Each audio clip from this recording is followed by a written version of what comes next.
Hello, everyone, and thank you so much for joining us tonight. My name is Benjamin Quinn, and on behalf of Harvard Bookstore, I'm so excited to welcome you to tonight's event with Robert Gross, discussing his latest book, The Transcendentalists and Their World, in conversation with Megan Marshall. Tonight's event is part of our ongoing virtual event series. As we remain digital for the time being, we're so excited to continue the work of bringing authors and their writing to our community, to our ever-expanding community during these difficult times. For tonight's event, we will conclude with some time for your questions. If you would like to ask the speakers something, locate the Q&A function wherever it may live on your Zoom display, where you can submit all your questions. We'll get through as many as time allows. If you go to the chat section, I will shortly be posting a link to our website where you can purchase your own copy of The Transcendentalists and Their World. If you already have a copy of the book or would like to contribute to this series and our store in a different way, I will also be posting in the chat a link to our website's donation function. We greatly appreciate any and all support you're able to extend to us at this time. Please note that closed captioning is available for this broadcast. Depending on which version of Zoom you are using, you may need to enable it yourself by simply locating the button marked Live Transcript on your display and clicking through all the options. And one final note, as you have no doubt experienced during virtual gatherings this last year, technical issues might arise. If any glitches do occur, we will do our best to resolve them as quickly as possible. Thank you so much for your patience and your understanding. And now it is my absolute pleasure to introduce tonight's speakers. Robert Gross is an award-winning historian, editor, and is the James L. and Shirley A. Draper Professor of Early American History Emeritus at the University of Connecticut.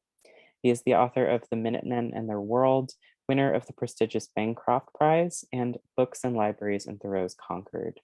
A former assistant editor of Newsweek, his articles and essays have appeared in Esquire, Harper's, the Boston Globe, the New York Times, and in academic periodicals, including the American Scholar, New England Quarterly, Raritan, and Yale Review.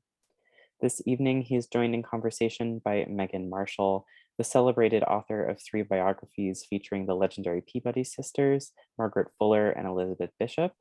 For her work, she is the recipient of numerous awards, including the Francis Parkman Prize, the Mark Linton History Prize, 2 Massachusetts Book Awards, and the Pulitzer Prize for biography. Tonight, these 2 brilliant historians have joined us for a discussion of Robert's latest study of Concord, Massachusetts, The Transcendentalists and Their World, a searching history of a community in ferment that Gordon S. Wood calls the Hope Diamond of history writing. Charting the transformative epochs which turned Concord from a Puritan-ordered society into the cultural epicenter of early America, The Transcendentalists and Their World returns American literature's most familiar legends to the town in which they produced their groundbreaking works of poetry, prose, and philosophy. I will end with praise from the inimitable Ken Burns, who writes that transcendental insights on nature, on resisting the status quo, and on being endure, and this work by Gross will endure as well. Without further ado, Robert and Megan, the digital podium is all yours. Thank you so much, Benjamin, for that really wonderful introduction. And thank you, Harvard Bookstore, for hosting us.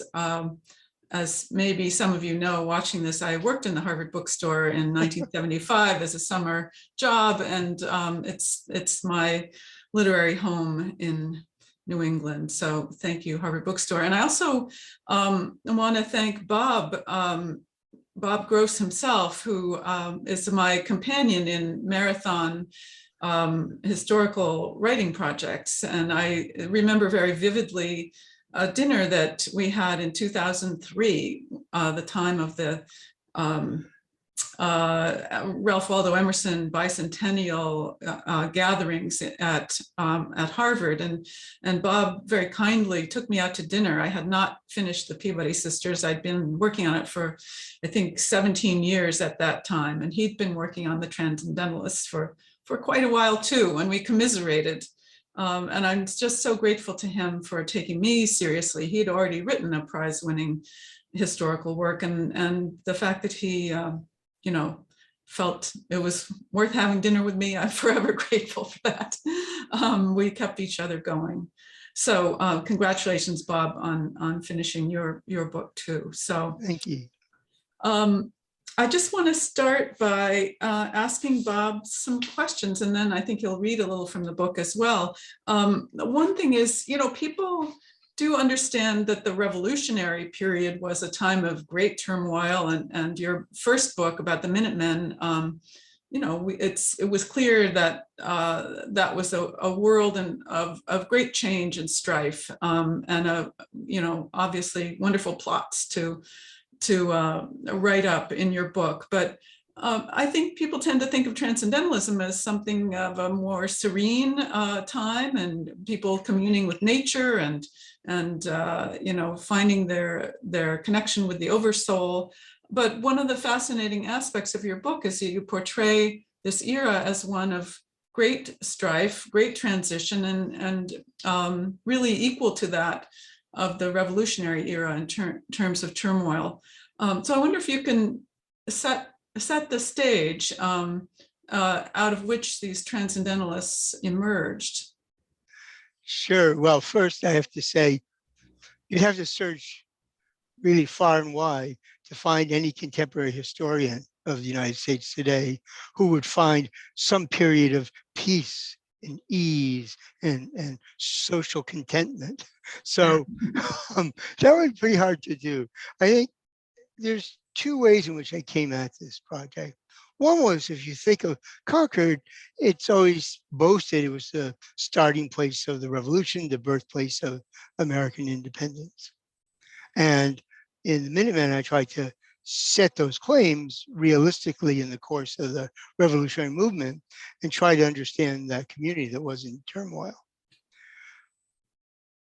It was also a town in the revolutionary period that saw itself in collective terms and was defending self-government for the town against the British forces. By contrast, you get to the Transcendental period, and you're talking about Concord as a home of American individualism. And so I'd always been trying to figure out, how do you go from communal, collective Concord to individualistic Concord? Something needed to explain that. So that's one thing. And then you have the problem. You're right. The Transcendentalists themselves, as well as Hawthorne, like to portray Concord as a place fit for poets and philosophers, where you could step back from the hurly-burly and the maelstrom of an emerging modern society in the cities and look at America under the eye of eternity. So the Transcendentalists were themselves creating the myth of the town as not something shaping them, but something they observe. And so Concord becomes, actually, Hawthorne will say this, as sluggish as the river that flows through it. Wonderful. So I admired very much the way this book became kind of a dual biography of Emerson and Thoreau. And one of your great talents is in charting these lives as they are sort of, both integrated in the community and leading the community. And I thought it'd be great if you could read, I think there are two passages you had in mind where, almost in the way a novelist does, you just give a sort of thumbnail introduction to each of these guys. Okay, and for people watching, I'm about to put a light on the page here, which is going to make me light up in an odd way, but otherwise I haven't memorized this long book. So, so this is the opening paragraph in the chapter 9 called Freedom of Mind. Ralph Waldo Emerson was a man at loose ends early in October 1834, when he arrived at his step-grandfather Ripley's home and moved in. At 31, the scion of 6 generations of New England ministers going back to Peter Buckley, had not yet become the sage of Concord or anywhere else. Nor was the house the legendary old man's that would be conjured up by Nathaniel Hawthorne a dozen years later. Emerson came to Concord in large part because he had nowhere else to go. Great. I love that. Thank you. And now chapter 13, which is called The Man of Concord, begins this way. No young man appeared more promising to Emerson than Henry Thoreau. Even before they became acquainted, the youth had caught his notice, and the Harvard alumnus went out of his way to promote the undergraduate's cause, even interceding with President Quincy to secure a cash award for the college senior in recognition of his academic merit. About the same time, the restless student who spent many hours in his Cambridge dormitory daydreaming about the woods and rivers of Concord, discovered his townsman's book Nature and recognized a kindred spirit. It would have made a fitting start to their connection had they first met at Harvard's 1837 commencement, when Thoreau spoke at his graduation ceremony, and Emerson delivered the Phi Beta Kappa address the next day. But they never crossed paths there. The friendship developed later back in Concord, where Emerson welcomed the young man into his home, hiked with him to Waldo, and delighted in the intellectual irreverence of what he called my good Henry Thoreau. Everything that boy says makes merry with society, judged the erstwhile clergyman, though nothing could be graver than his meaning. Thoreau astounded with original insights and fresh turns of phrase that paid no heed to the cant of polite society. His was as free and erect a mind as any Emerson had ever encountered. Who better to represent his native land? When Mr. Carlyle comes to America, the proud citizen anticipated, I expect to introduce Thoreau to him as the man of Concord.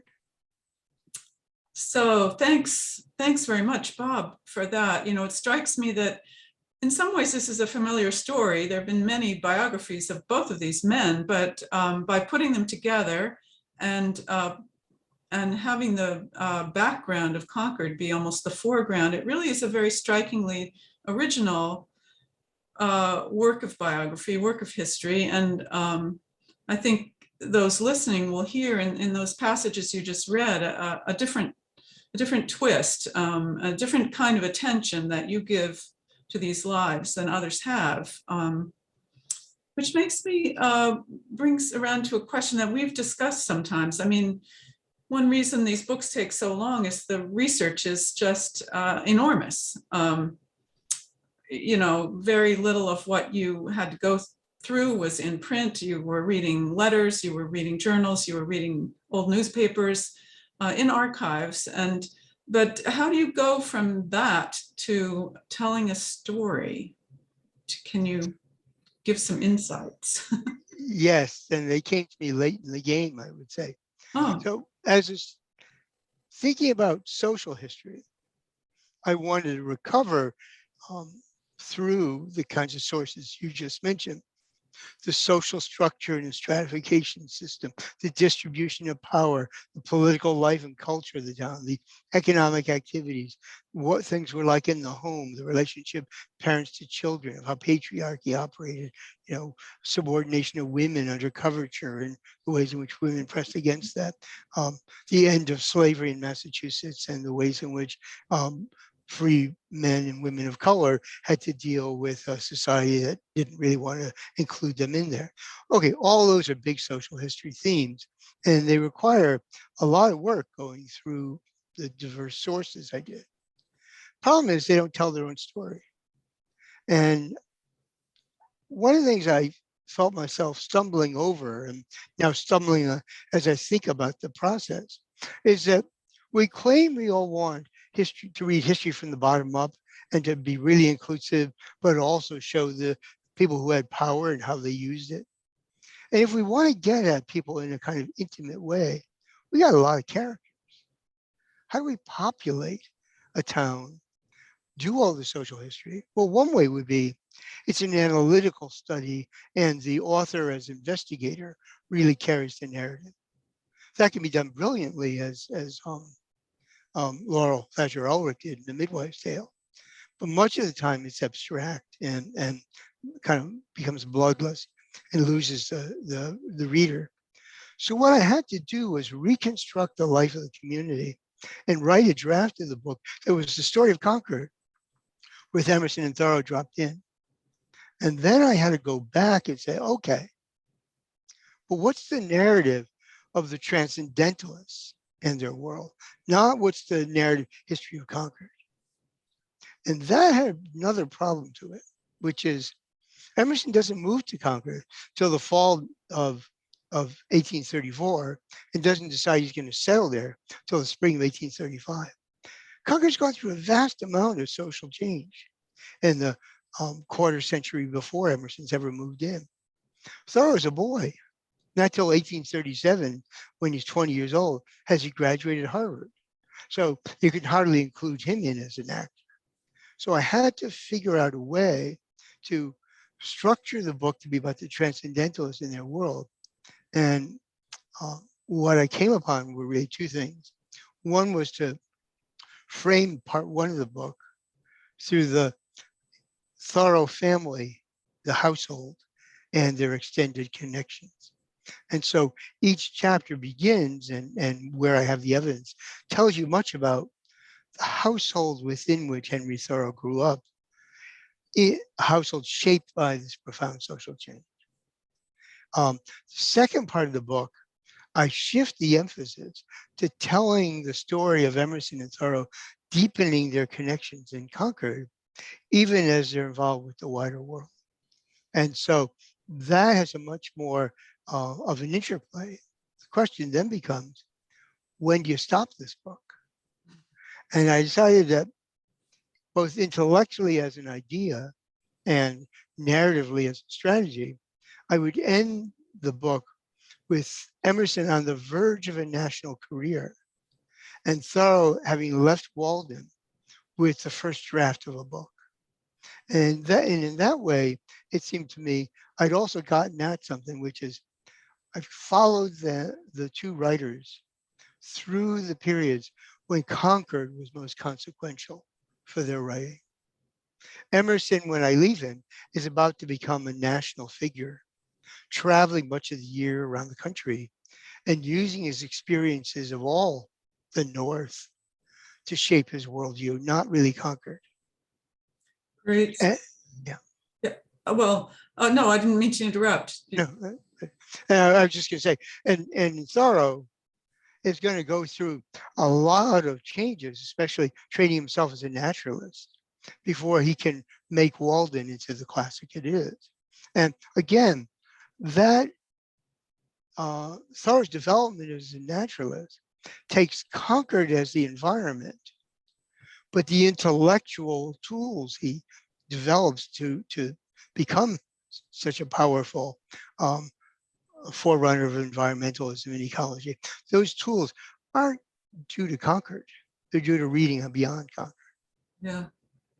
So the women that are better known in the Transcendentalist period, Margaret Fuller and Elizabeth Peabody, passed in and out of Concord, staying with Emerson, or Sophia Peabody, lived in Concord for a while during the period you're writing about once she married Nathaniel Hawthorne, and they come in and out. But there's a really powerful women's story in your book, even without pinning it on major heroines whose names we might recognize if we're familiar with Transcendentalism. I still have to tell people who Margaret Fuller is, sad to say. But anyway, I thought maybe you could talk about some of the women who particularly stand out in your story. And I think of Mary Merrick Brooks and Susan Garrison and Martha Hunt. These are names that probably many people listening have not heard before, but these are very different, but maybe representative women of Concord. You could describe a little bit for us. Yeah, when you take those three women, you span generations. Susan Robbins Garrison is a woman of color who's the daughter of Caesar Robbins and his wife, who were enslaved in late colonial Massachusetts. Caesar seizes his freedom effectively through service in the Revolutionary War, and then comes to settle in Concord. Susan's born around 1780. And think about it.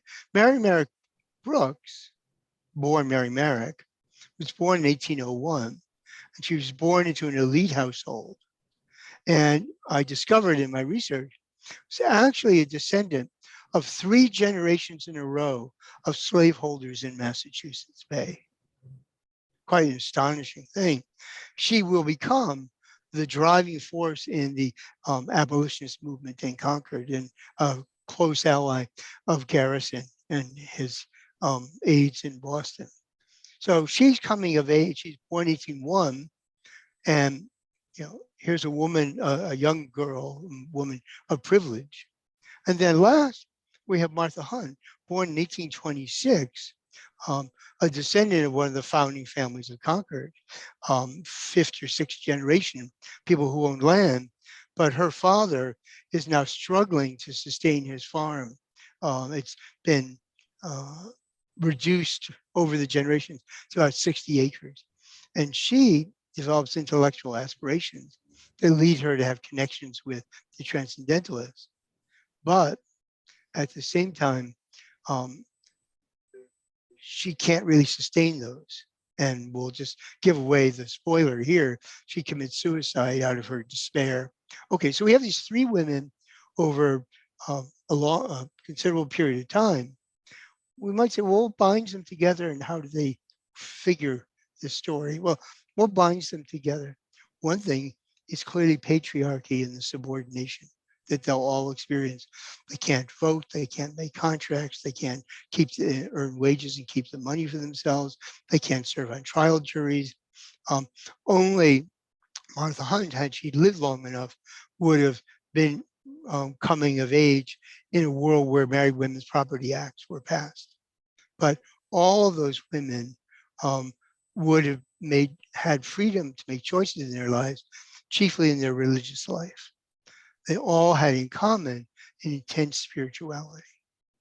And that's one of the big themes in the book, is that something like 75% of the members of the Concord First Parish Church were women, likewise the dissenting Trinitarian Church. In this story, they're bound together by religious faith, despite their differences of class and the like. In addition, they're all bound together, I think, by commitment to education. Susan Robbins Garrison's daughter, Ellen Garrison, as well as her other children, go to the Concord schools, which were able to handle racial integration easily enough, in contrast to Boston, which maintained segregated schools in this period. Her children, especially Ellen, thrive in school and Ellen becomes a school teacher for the rest of her life. Mary Merrick goes to academies, is well educated, reads widely in English literature, and teaches Sunday school, and becomes, in her commitment to anti-slavery, a woman who violates the restrictions on women and shows up and speaks in public meetings, becomes a member of committees of the Middlesex Anti-Slavery Society. And then we have Martha Hunt, whose family is earning its income on the farm through, most of all, the production of butter. So the father, Daniel Hunt, is raising the cattle and cows. Milk, his daughters and his wife are doing the milking, and they may no longer be making clothing with the spindle and the loom. Instead, they're at the churn all the time in the barn. And there's Martha wanting an education. Family sacrifices to send her to an academy for a single term, to Groton Academy, where she becomes admired and feted by the girls of privilege. She's such a charming rustic. Comes back to Concord. Emerson loans her books. Margaret Fuller encourages her. But she has no way of really getting out of that dairy barn. Maybe through a marriage if she'd made it. And she falls into a despair. She feels like they're looking down on me.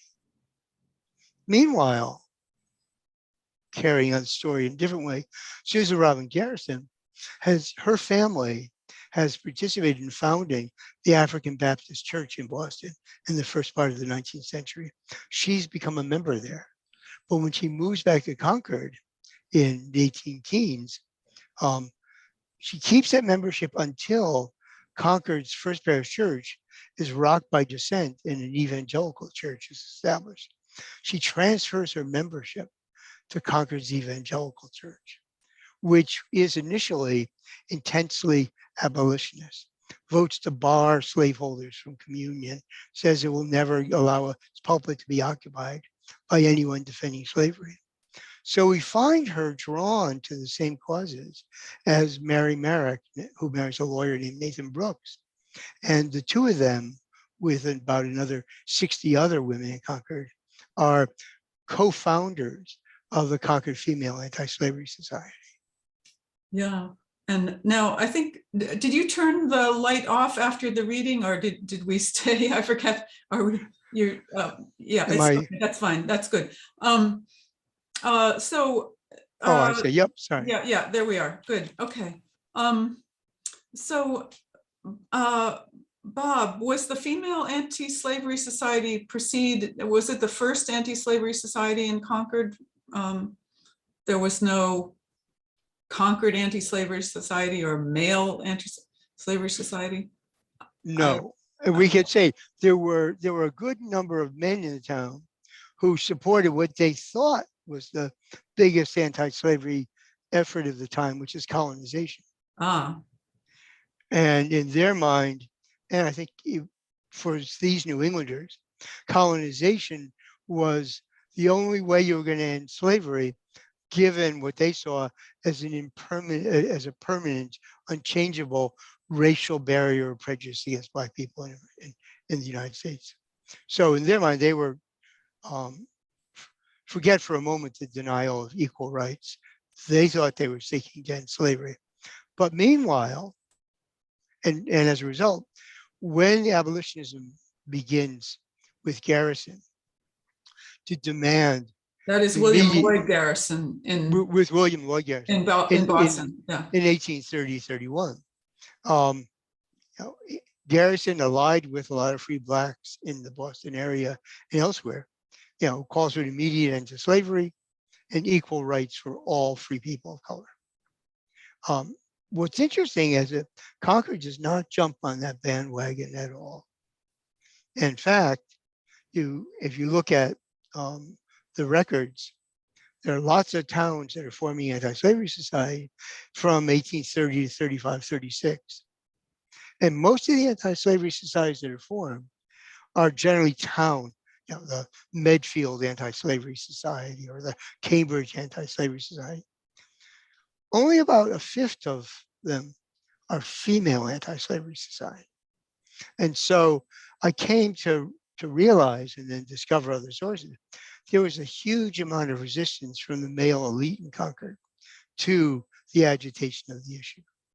And when it appeared that the men were and Emerson was going to endorse an overall anti-slavery society in 1834 and then in 1837, the men didn't. And at that point, after the famous Grimke sisters have lectured in Concord, women seized the initiative. There's a county anti-slavery society, but there was never a Concord town anti-slavery society.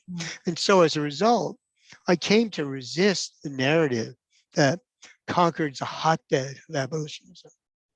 We can say Concord has a cohort of intense abolitionists, but that cohort is in a town where lots of people are moderates to conservatives or even anti-slavery. So this is part of the tension and ferment that out of which Transcendentalism emerged. And you said when we were talking the other day that Transcendentalism, well, there's a way in which your book is not just a social history, not that that's anything to sneeze at, but an intellectual history as well. And that there was, you've been tracing the way in which this, the move from, a reliance on a religious framework to a kind of more I don't know, you can't really say secular, but where the spirit it maybe is removed from these institutions and can be relied upon in this time of turmoil. Maybe you can say a little bit about that progression. Sure. So let's see. I've been trying to get this down to a soundbite. We'll see if this works.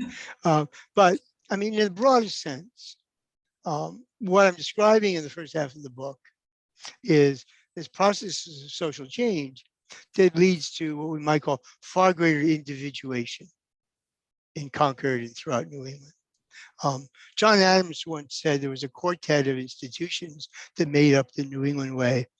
The town meeting, which ran, and selectmen, so local government. You had established church, one town, one church is an ideal. You had the militia, where men were obliged to come out and drill a few times a year. And then finally, common schools paid for by tax money. What's interesting about each of those institutions is they're, in their own terms, broadly inclusive, though we could go on and describe a lot of the actual exclusions. But the aim was to have everybody incorporated in common institutions and not to have people segmented off. The process of change I'm describing in the book is one that of the breakup of each of those inclusive institutions and others in work and family and neighborhood. Okay, so just take it as given after you finish the first half of the book that people have strained against this older world of inclusive institutions, and in particular are pressing against an inherited ideology that I call the ideology of interdependence, that we're all bound together. We all need each other to get by. The minister, Emerson's step-grandfather, Ezra Ripley, says over and over and over again, who can live alone and independent except some crazy hermit or some bitter hermit or some crazy enthusiast would say to society, leave me alone, I know nothing, I owe nothing to you. That ideology of interdependence is coming under severe strain as people seek to act on their own and press their own self-interest.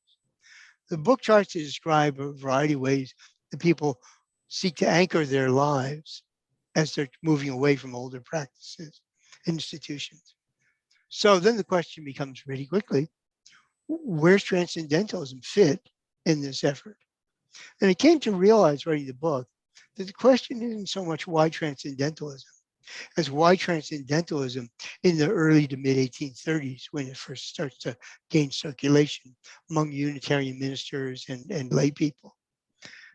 And I just say really quickly here that transcendentalism offers a strategy for religiously minded people to deal with the onset of religious disestablishment and competition among a diversity of denominations and sects and churches.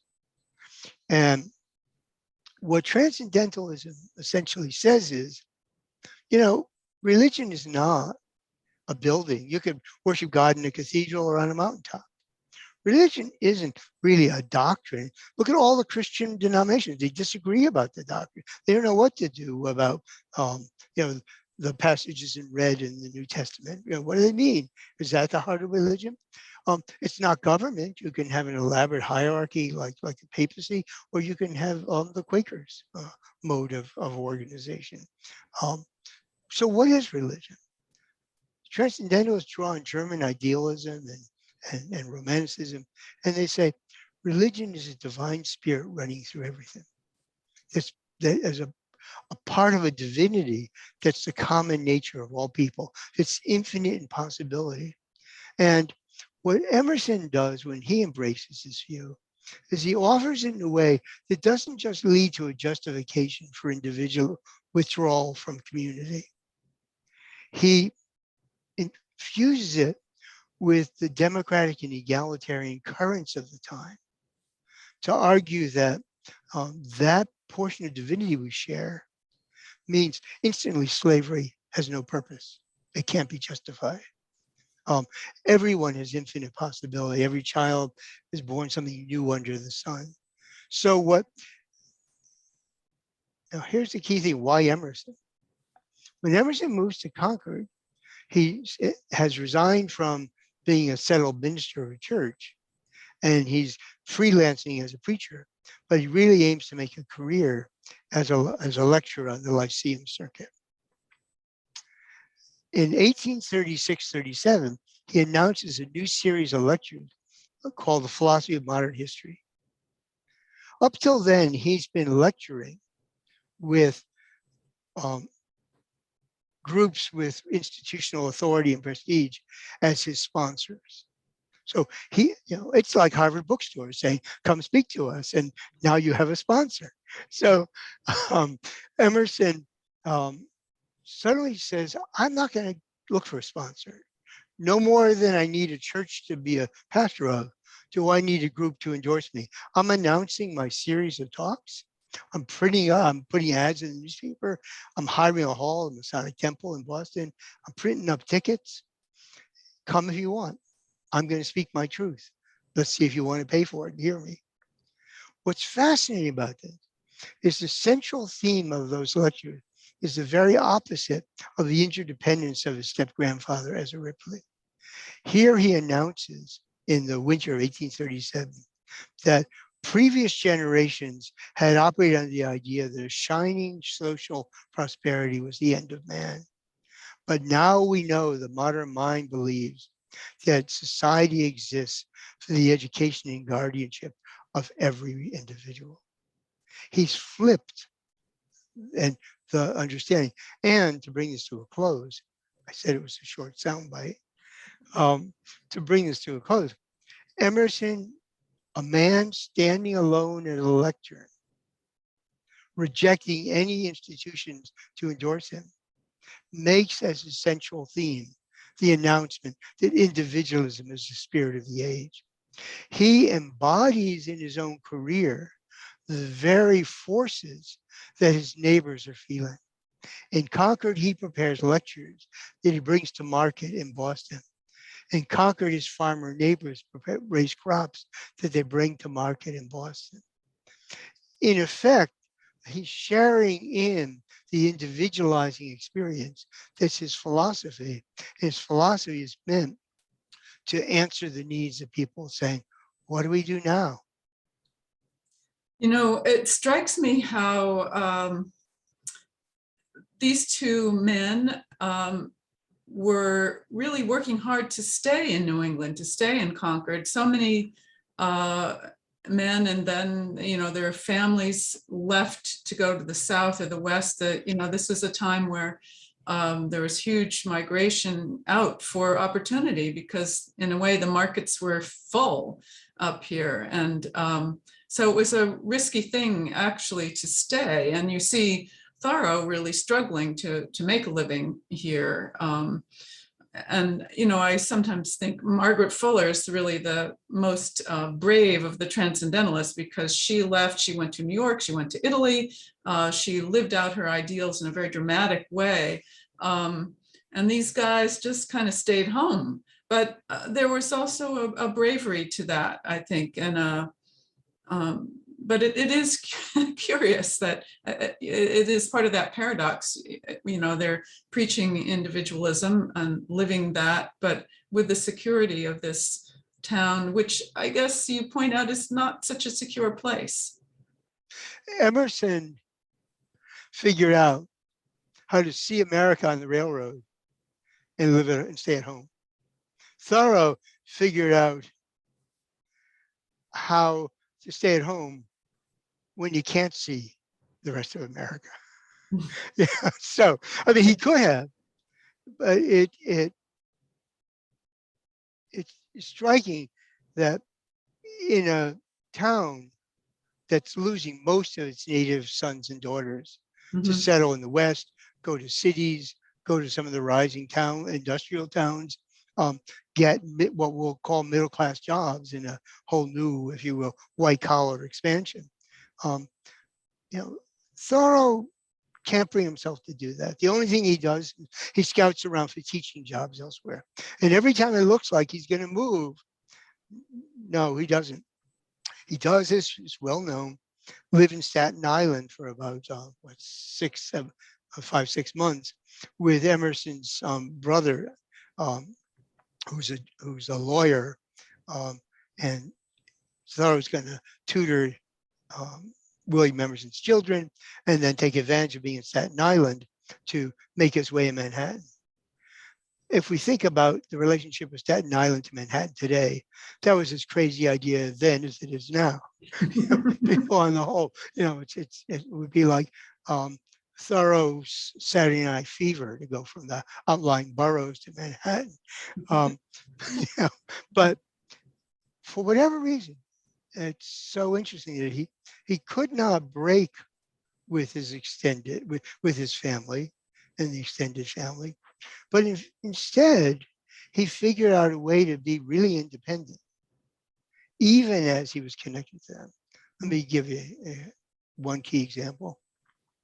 Until 1840-41, Thoreau signs anti-slavery petitions with his father and his brother John, and with his mother and sisters and all the maiden aunts. And suddenly in 1841, he starts to disaffiliate. But his disaffiliation is a refusal to sign petitions, not a refusal to engage the anti-slavery issue. So he will, in going to jail when he refuses to pay his tax and claims his justification opposition to the war to expand slavery against Mexico. He will act on his own, but it becomes clear he's always doing so with one eye on what the rest of the family is doing. When he goes to jail in 1846, he does so only a month or two after his sister and his mother have signed a declaration that they're going to be part of the army that will refuse to support the war and deny taxes to the government. So Thoreau, you could say, always is engaged with his neighbors. I say in the book that at Walden, he took the community with him in his head. His mind is always in dialectical relation to the town. And I should say that the women of the Thoreau family are very much characters in the book. Cynthia, as you say, by showing his parentage before he really enters the narrative, that makes the women and the sisters so powerful throughout the book as well. Wow. So, sometimes I'm thinking now that Emerson worked from home, Thoreau worked from home. They're good models for us now, those of us who are able to work from home through this very dire pandemic. They would. I mean, what has, through the great shutdown, what we do, we stayed at home, read, wrote, and then went for walks. And there was a period when we were afraid, even if we went for a walk, we had to have our masks on and wave it to people 6-10 feet apart. It would have been really great to read what they would have written about this time. Yeah. Well, I think we could probably start taking some questions, but maybe we should just say, I can't remember whether Benjamin mentioned this at the outset, that Bob lives in Concord, right? On Main Street and not too far from the Thoreau family house. I am. How did that affect your writing? I wasn't worried about offending any of the descendants of some of the people I write. I know some of them who have been amused over the years that I regaled them with stories of the great faults of their ancestors. I think it affected my writing, walking around, seeing the buildings. The landscape is different. I describe a period when they're planting elms to decorate the town center.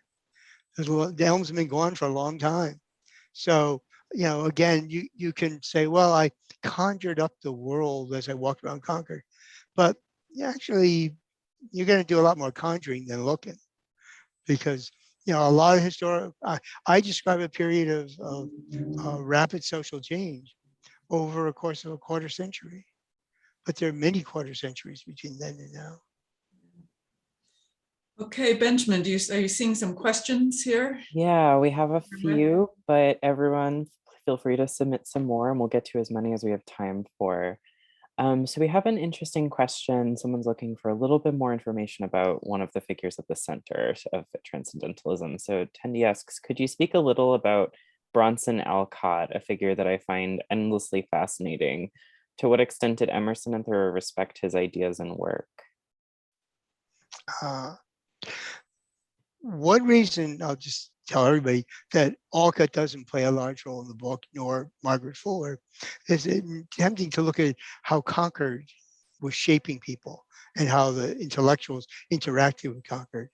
I had to deal with the fact that Alcott doesn't come until 1840, and then he's here and then leaves for a good while, and that his longer period of residence in Concord comes from the mid-1850s on, and likewise with Louisa May. So Emerson did enormously respect Bronson Alcott, thought he was an original, a genius. Unfortunately, he didn't have much genius either for writing effectively or making a living. He had a great genius for inventing social projects in which he would be at the center and his wife and daughters would do the work. That may be a little too snarky, but only by a little. What I did discover in the book is that when Alcott created a scandal with his conversations with children on the gospel, the transcript of his conversations with children in his Temple Street school, he in effect created enough opposition that he would end up fleeing to Concord as a refuge. I discovered in the Concord newspaper that Emerson, as a member of the Social Libraries Acquisition Committee, published an anonymous favorable review of Alcott's conversations in the newspaper. And so, when the questioner says, didn't Emerson respect his ideas? If you read the book, you'll find several different moments that I've discovered important defenses of Alcott by Emerson. Thank you. So Joseph O'Day in the audience asks, and I'm going to open this question up a little bit because you mentioned ancestors and now I'm curious. But so Joseph O'Day asks, does Thoreau have any living ancestors? And were you able to talk to the ancestors of other transcendentalist Or figures? descendants, probably. Well, I was going to say, Yeah. if I speak to the living descendants. I'd like to speak to the living Oh gosh. ancestors. That has always been my dream, to time travel, bring my book to them and say, what do you think? Did I get your world right? Tell me, please. Did he have any descendants? Not in any direct line. He did have an aunt who married. So the Thoreau family, partly because of early deaths from consumption, tuberculosis, and even more, I think, out of straitened finances. Most of Thoreau's extended family and nuclear family never married. I mean, his parents did, obviously, but he's got Sister Helen, who died relatively young, but could have married by that point. His brother John, who dies young, and his sister Sophia, who never marries. He's got his 4 aunts who never, on his father's side, never marry. But the one aunt who married in Essex County, I believe that's the line from which there are Thoreau descendants still today in Maine. Yeah, but they have, there been some interaction with them through the Thoreau Society. I think one of the recent publications talked about their attending one of maybe the Thoreau bicentennial. So you can be in touch with the Thoreau Society in Concord and they'll help you out with that. Right, and it is interesting if you think about now the contrast. Ralph Waldo Emerson House. Emerson's family thrived, not just because Waldo did well as a lecturer, but his daughter, one of his daughters, Edith, married a Forbes, and that fortune expanded with the Industrial Revolution and the railroads, and they've continued to have descendants in Concord.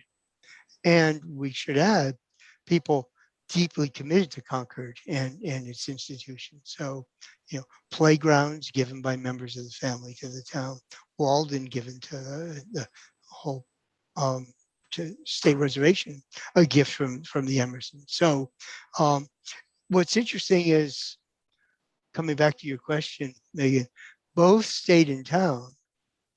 Perry Miller would have said, maybe Margaret Fuller would have said, what are you, scared of the wider world? But both, in their different ways, ended up concentrating their philanthropy of words and deeds, literal real estate deeds and broadly deeds, on the town of Concord. I don't think actually we've given much thought to the role of American writers in where they choose to live, in thinking about how they come to understand their social role in communities. So I'm going to move to this next question. You talked a lot about the various sources you had to consult and how much history you had to go through. So this questioner asks, is there anything that didn't make it past the cutting room floor when you were editing the book that you'd like to tell us about now? Yes, I produced a draft of some 374,000 words and cut about 150,000 words out of it.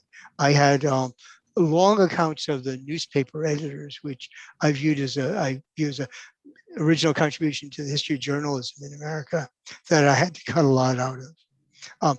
If the book was just a history of Concord, then there would be a real justification for keeping all that material. But since I wanted to tell about the interplay between the Transcendentalists in the town, things had to go. I also have a really long account, which I need to publish separately, of the cotton and woolen mills in West Concord along the Assabet River. For all that we've talked about the myth of Concord as a pastoral place, I haven't said what you might find interesting, which is Concord had one of the earliest water-powered textile mills in New England and America. Chartered in 1807, opened in 1808, right after Jefferson put the embargo on international trade. And I give a long account of that mill. And one thing you will learn in the book is that by the early 1820s, even though the mill was small, Concord had a wholly integrated industrial textile mill run by water power, in which you could bring a bale of cotton from South Carolina or Georgia, bring it into the lowest level, and have it made into yarn and then spun and then woven into a finished blanket or shirting or whatever. And the work was being done by young girls in their teen years and in their 20s, living in a boarding house. It was a mini Lowell before Lowell. And I found that astounding. One way people might like to know how I figured this out is I got the manuscript censuses of 1810, 1800, 1820, and I simply let my fingers do the walking. And I found the districts where the owners of the mill were, and no names were given, but they gave the numbers of women in the household and men in the household by age group. And suddenly there was Lowell on a tiny scale. Wow. Wow. So this will be our final question, a bit of a challenging one. Hopefully you can have some fun with it. But we have an attendee asks, do you have any theories of what either Emerson or Thoreau might have had to say about this crazy era we're living through? Emerson would have said, you've got a soul, you have divinity, trust it, count on it. One of the things he also insisted, as did many romantics and Unitarians in their way, is that if you have religious sentiments, you have an intrinsic feeling of spirituality, who put it there? If there's a divinity, A divinity must have implanted it in your nature. So trust that nature and realize it. Thoreau would have said, in a maybe a more curmudgeonly way, oppose the attempts of people to distort and control, profit, and seek simplicity, simplicity, simplicity. Wonderful words to end on. Are there any, before we wrap up, are there any final comments from either of you? I'm just glad we had this opportunity to talk, Bob. And one of the things I did write a blurb for this book, and I said, you know, Bob has finally answered the question of why Concord? Why did this genius cluster, you might say, emerge out of Concord? And I really think he does. You have to read the book to find that out. But I don't know if you have any last words you want to say on that matter. Why Concord, Bob? Well, why Concord is a combination of a town engaging in a lot of change in relation to the wider world, writers who are looking for a place where they can take the measure of that wider world and do it by observing, if you will, the lived experience of Americans in a place where they knew the individuals and the groups. And then third, Concord spent a lot of time and energy over the centuries now promoting itself as a place for tourists, a place to see the birth of the birthplace of the American Revolution, a place where you too, as a magazine said in 1862, you too could go in the woods, see the beauties of our fields, look at the land, and maybe if you're lucky, you'll run into one of the writers. Thank you. Thanks, Benjamin and Harvard Bookstore, and particularly Jeff Mayerson, who's a big fan of Transcendentalism and owner of the store, along with his wife, Linda Siemens. Thanks so much for inviting Bob and hosting us, even if it is an institution hosting us. Thank you all out there for staying with this and for listening. And anybody who wants to send me an email, you can find the email address on the UConn History Department website. I'd be happy to answer your questions or encourage your projects. Great. Well, thank you both once again for this fantastic conversation. Thanks to all of you out there for spending part of your evening with us. Please learn more about this incredible book and purchase The Transcendentalists and Their World at harvard.com. I put the link in the chat a couple times. On behalf of Harvard Bookstore here in Cambridge, Massachusetts, just down Route 2 from Concord, enjoy the rest of your week. Keep reading and stay safe. Thank you so much again. Good night. Good night. Everyone.